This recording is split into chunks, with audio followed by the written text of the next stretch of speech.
Well, when I first became an officer, a rookie officer, so to speak, in '57, as soon as we got out of school, we spent 3 months, 8 hours a day with a training officer.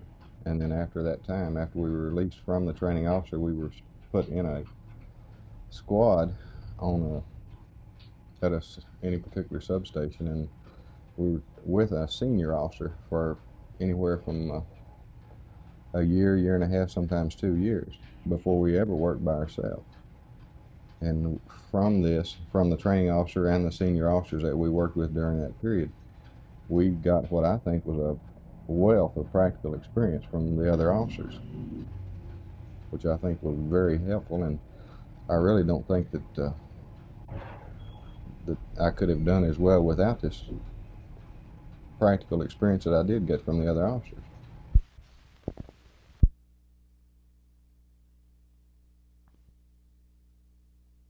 Fortunately, I never had to, but I wasn't afraid to. I wasn't afraid to shoot at anybody if I felt it was necessary. You weren't afraid? Can you explain this? Well, I felt like that I'd have somebody in the boat with me in case I had to shoot somebody. I knew that I'd be backed up from the higher personnel.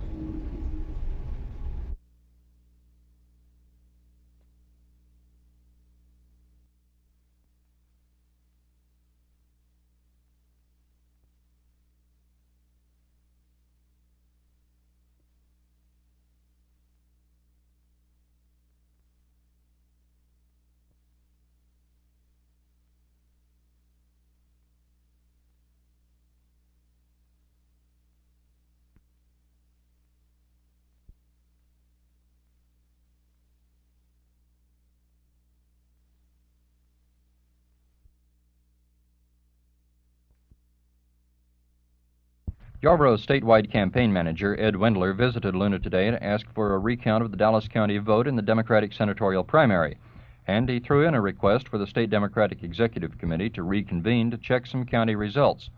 But Luna says the election code doesn't allow a recount more than 10 days after the election unless a lawsuit is filed.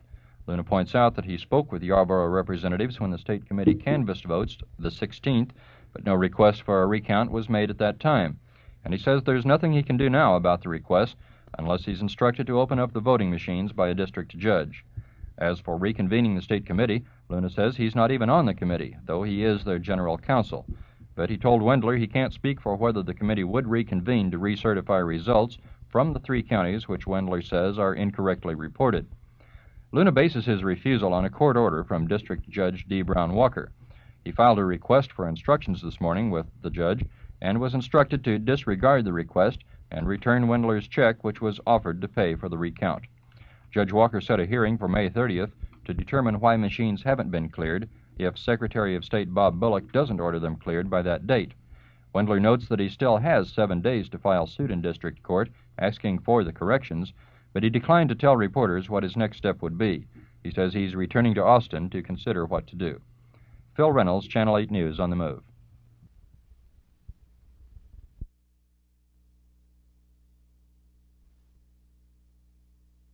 Never until March 16, 1972, has the President of the United States himself joined with a chorus of anti-black and anti-minority forces who seek to destroy all rights protected by the 13th, 14th, and 15th Amendments. When the President of this nation took to the airways, he placed himself on the side of those who have stood in school doorways to bar black children. He gave comfort to those who have applied torches to school buses to prevent them from being asked to achieve desegregation. He aligned himself with the white parents who have fled to the suburbs to escape desegregation in city public schools. Viewed in this light, it must be concluded that the proposed moratorium on busing would simply be a cruel and savage attempt to use the power of the federal government to bludgeon the courts into a surrender to mob rule.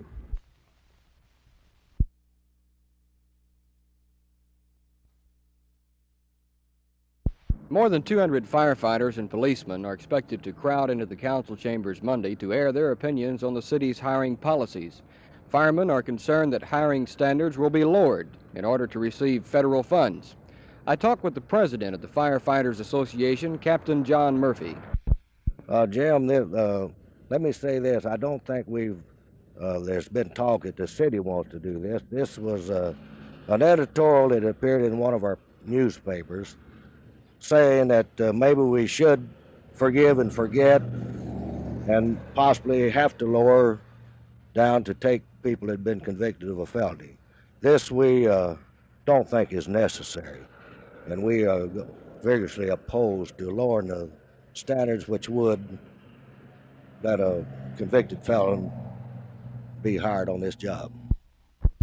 One citizen plans to speak to the council in behalf of the firemen and police officers. State Representative Mike Moncrief, a member of the Firefighters' Red Helmets and Police Buddies, says any lowering of hiring standards would be discrimination in reverse. I think that this would be a slap in the face to minority groups.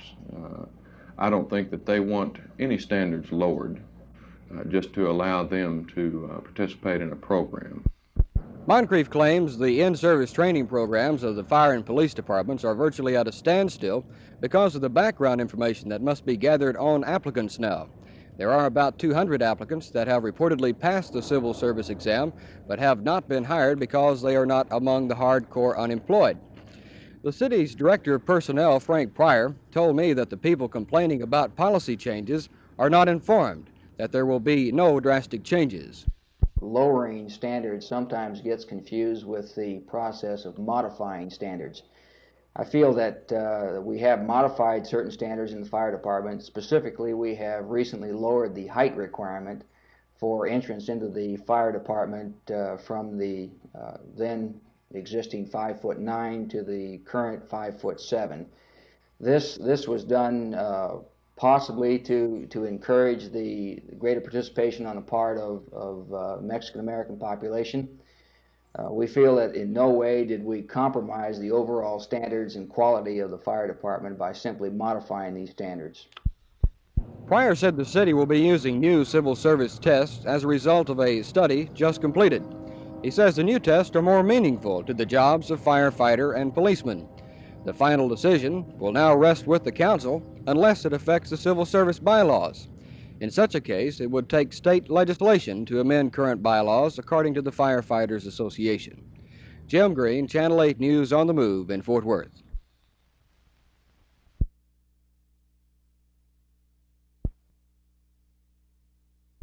We went up to Michigan to see if the punch card voting system would work. And we're convinced that it does work. It was very well handled up there. I was personally concerned that the voters would accept it.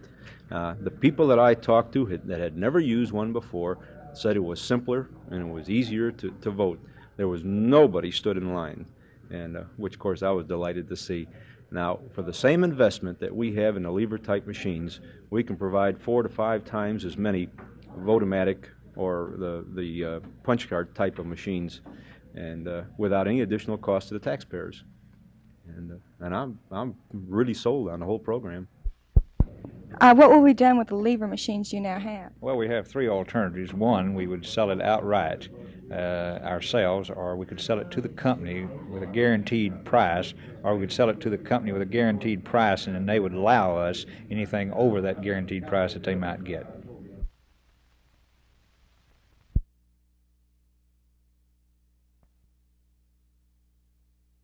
The importance of this program is actually threefold. One, to provide pocket money for these kids during the summer and on into the fall to help defray some of their school expenses.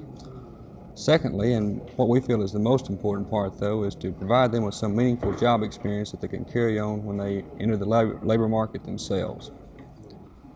The third facet of this thing would be to mold them into the future workforce for the city of Dallas. To make this program successful, however, we're going to have more job openings from local businessmen.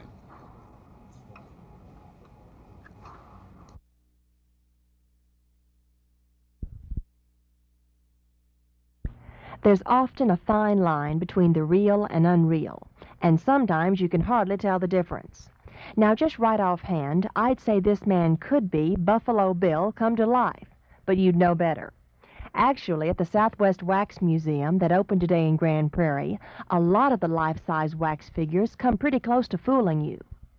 Some of the most interesting figures here in the Wax Museum come straight out of the Old West, like James McKenna here, who prospected for gold under threat of bears and Indians. How's your luck coming along, Mr. McKenna?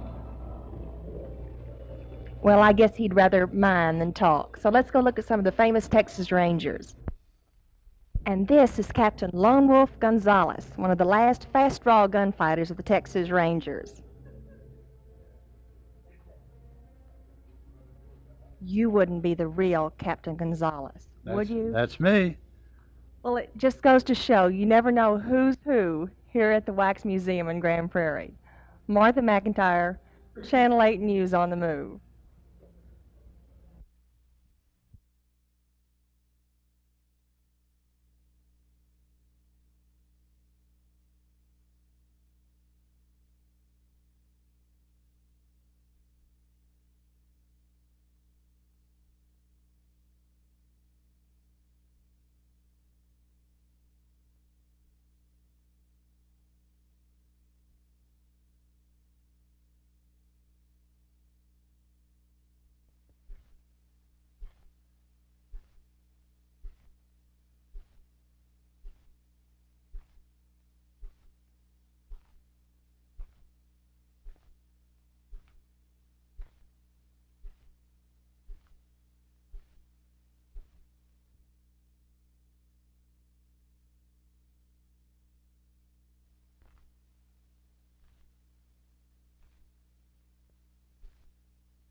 the appropriation to dollars out of what is being proposed wouldn't touch the surface of the need for compensatory education to make up a century of neglect.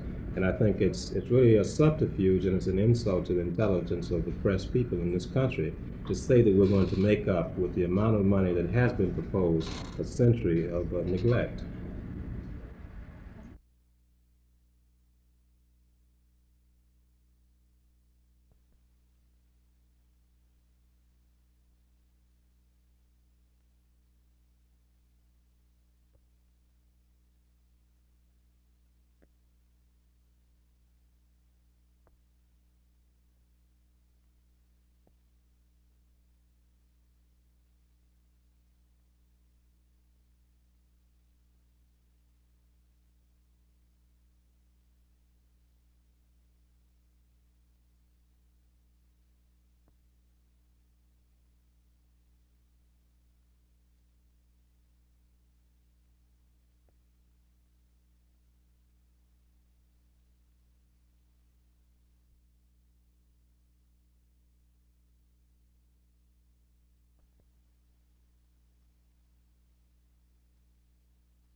Training itself is adequate, that the rookie or trainee is given. Almost. There's one thing about that I would like to say, if you want me to throw it in at this time. I think that the rookie officers nowadays that are going through school should get a practical training course, such as taking them out to areas where you've got warehouse areas and so forth and so on, and simulating a burglary or a robbery, and having the men experience firsthand what it feels like to have to cover a building, to go in and search a building, look for a man that they know is in there. And I don't think that they do that at this time. Did any of your training involve instruction in hand-to-hand combat? None of my formal training at the school did.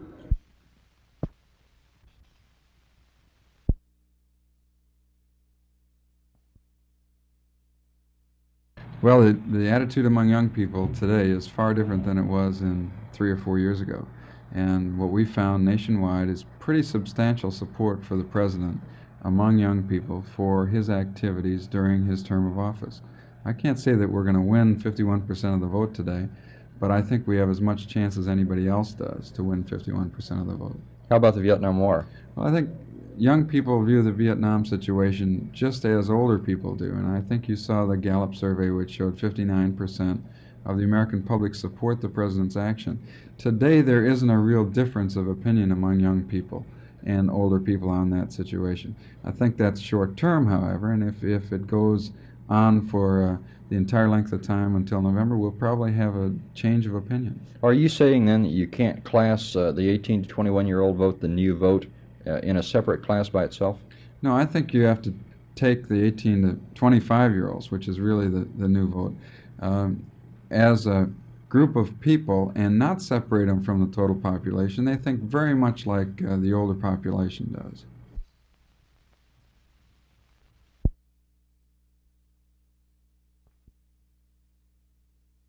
We are often accused of being warmongers, which, from our viewpoint, is very much like accusing the firemen of being arsonists. I know of no single group of men who are more dedicated to peace and honorable peace than we.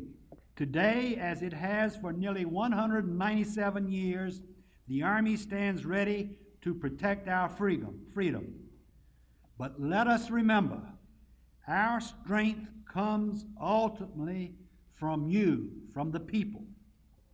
Only with the strong support from a public which recognizes the responsibilities of our nation and the necessity for a strong military force as the guardian of peace can we maintain our strength, both moral and physical.